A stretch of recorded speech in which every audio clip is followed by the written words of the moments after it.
The idea that men don't feel emotions is incorrect. We feel emotions. I would actually argue we feel emotions with certain emotions stronger than women. I would argue that we feel heartbreak stronger than women. I would argue we feel anger like a woman could never understand. I would argue we are extremely emotional. Rage, pure rage. But it's feedback. So when you get the feedback, it's all about how you internalize it and how you process it, right? It's having, stoicism's not feeling emotions. It's feeling the emotion and going, okay, why is this happening? How much does this really matter? What's the most intelligent move on the chessboard? Chess is a fantastic game because in the game of chess, there's no luck. If you lose, no matter how well you played, if you lose, at some point you made a mistake. Even if it's the most minor mistake, you made a mistake. So you learn to understand that no matter what happens to you, if you lose a scenario, you made a mistake. Maybe it's a tiny one, maybe it was 2 years ago, whatever, but you made a mistake. And you learn absolute and utter accountability for yourself. And that mentality is extremely powerful to apply to all things in life. The position I'm in now as the most hated man in the world, although I agree and I truly believe it's unfair, I still take complete responsibility for. I'm not going to sit here and say, I'm telling you why it happened when I talk about TikTok, YouTube Shorts, but I'm not going to blame them. Absolutely. They're a company making money and they're monetizing the best they can. Fantastic. All of this is my fault. But the Bugatti on my drive is my fault. And the yacht is my fault. Private jet's my fault.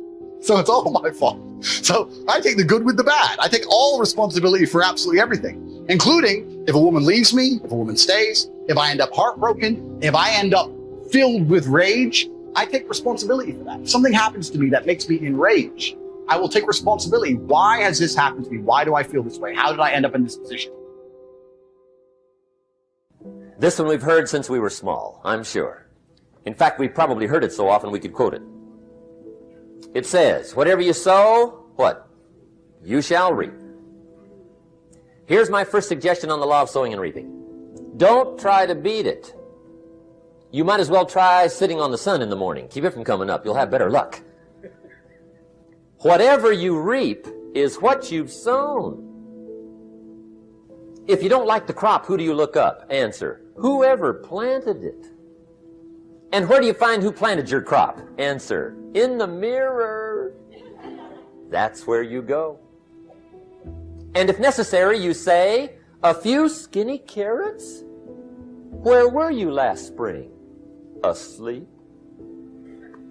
Let me give you 7 key points to the law of sowing and reaping. Number 1, the law of sowing and reaping is negative, which simply means if you sow bad, you reap bad. If you plant thistle seeds, you don't get pumpkins. John says, how come no pumpkins? Come on, John. Now here's number 2. The law is positive. If you plant pumpkin seeds, you don't get thistles. Mother Nature won't pull tricks on you over in the corner snickering and pushing you thistles and you planting pumpkin seeds. She won't do that. Now here's number 3. See, you do not reap what you sow, but rather you always reap much more than what you sow. You don't get back what you put out. You get back much more. On the negative side, it said, if you sow to the wind, you reap the whirlwind. There's one thing better than the truth, and that's the whole truth. And here's part of the whole truth of the law of sowing and reaping. You could lose. There are times when you just lose, no matter what you do. It's that kind of planet. The farmer plants his crop in the spring, takes care of it all summer, works 10, 12 hours a day, is an honorable man. But the day before he sends the combines into the field, a hailstorm comes along and beats it all in the ground, which means you lose. It's just that kind of planet. Sometimes it's going to hail on your crop, so you got to get ready for that or you will be naive. And don't press me why. I was not in on some of the original decisions here, so I don't know how it got set up. But now here's number 7. And it goes like this. It's just another way to quote the same law. If you don't sow, what?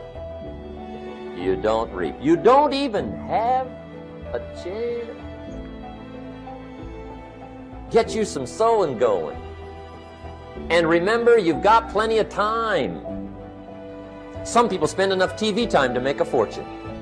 Well, the average television is on in this country in every household 7 hours a day. I asked a guy one time what his TV cost. He said about $450. I said, you forgot to look at the price tag. I said, that television costs you, in my opinion, at least $12,000 a year.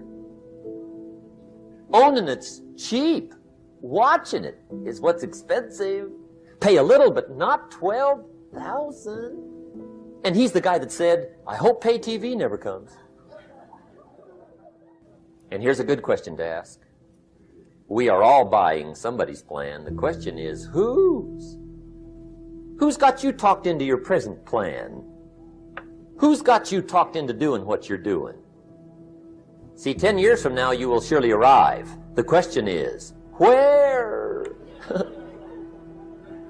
But now's the time to fix the next 10 years. And who can? Anybody.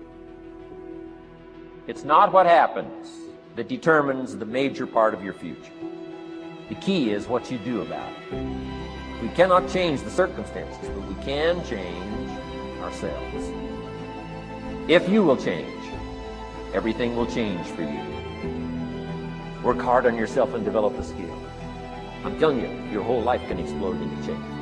Money, no problem. Future, no problem. If you just go to work on the right thing and start working on the inside, work on your philosophy, work on your attitude. And if you'll start making those personal changes, I'm telling you, everything will change for you. Seize the moment. Do you know how much time you have left? If you put everything off until you're sure of it, you'll never get anything done. When you have these ideas of greatness, you got to go forward. You got to go, man. Never wait on the right time, because the right time ain't ever coming. But if you don't do it now, when you gonna do it? Oh, when I get all my ducks lined up. Is that right? What if it's not duck season? Defer no time. Delays have dangerous ends. You were chosen to do the greater work. That's why you're still breathing. You're not a loser. You're a winner. You were born to win. You came here winning. I'm not going to be among those who just watch and say, isn't this awful? Your people are feeling hopeless, powerless, that they have no control over what's going on with them. But you do. When life has knocked you down and slapped you around, in order for you to get back up, you got to be hungry to win. Life demands that you pick up the pace.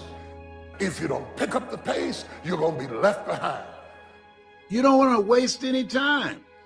You don't want to join the masses. The masses are home finding out what's next on Netflix. Who has the time to do that? You only want to listen to people that have done what you want to do and have more experience, people that's going in the direction of where you want to go. There's no time to be around people who are negative. That's going to rub off on you. You want to get out of line. You want to jump out of line today if you want to make it. You want to live a life that will outlive you.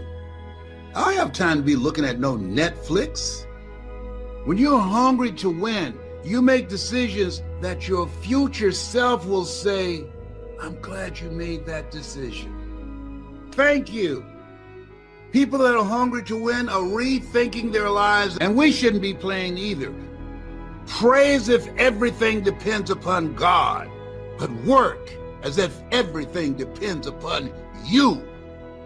Nothing works if you don't work. You got to take better care of yourself. You got to intensify the effort. Don't just surrender. You got to keep it moving. Every man understands you shouldn't be complaining about things you cannot change. You have to play the cards you're dealt. To be born a certain height and then to sit there and go, what do I do? Well, I'll tell you what you do. You become the best version of yourself, just like everyone else does. Nothing about the height is in and of itself enough value for me to be a valuable man. As a man, you build your value. You are born with the cards you're dealt. Sure, it'd be ideal. Look, I'd love to be 7 foot tall. I'm not. So it's the same argument. If you're 5'2", you need to become rich, strong, and funny, and charismatic, and interesting, and witty. If you're 6'4", you need to become rich, strong, well-connected. It's the same game. So to sit there and complain about it is asinine. Email me their long lists of all the bad things that happened to them, and I reply, fantastic. You are so lucky. You have all the building blocks to become the exact kind of man you want to be. If none of this shit happened to you, when something else bad happens to you later, you wouldn't be able to deal with it. Fantastic. Bad things happened to Batman. They killed his parents. Do you understand? That's why he's Batman. You just told me you have the building blocks. You might become top G when I retire. What are you complaining about? He goes, well, what do I do? I said, you need to work. Take all that trauma. If you're truly heartbroken, my friend, and we've all been there as men, if you're truly heartbroken, you can't sleep. That means you're going to get in fantastic shape. You better hit the gym. You have nothing else to do. Stop watching YouTube. Stop emailing me. I want pictures of you in the gym. Get to fucking work. Heartbreak's a fantastic motivator, as is depression, as is sadness. Great. Look at what's pissing you off and make sure it never happens again. If you were jacked and rich as fuck, she probably wouldn't have left your ass.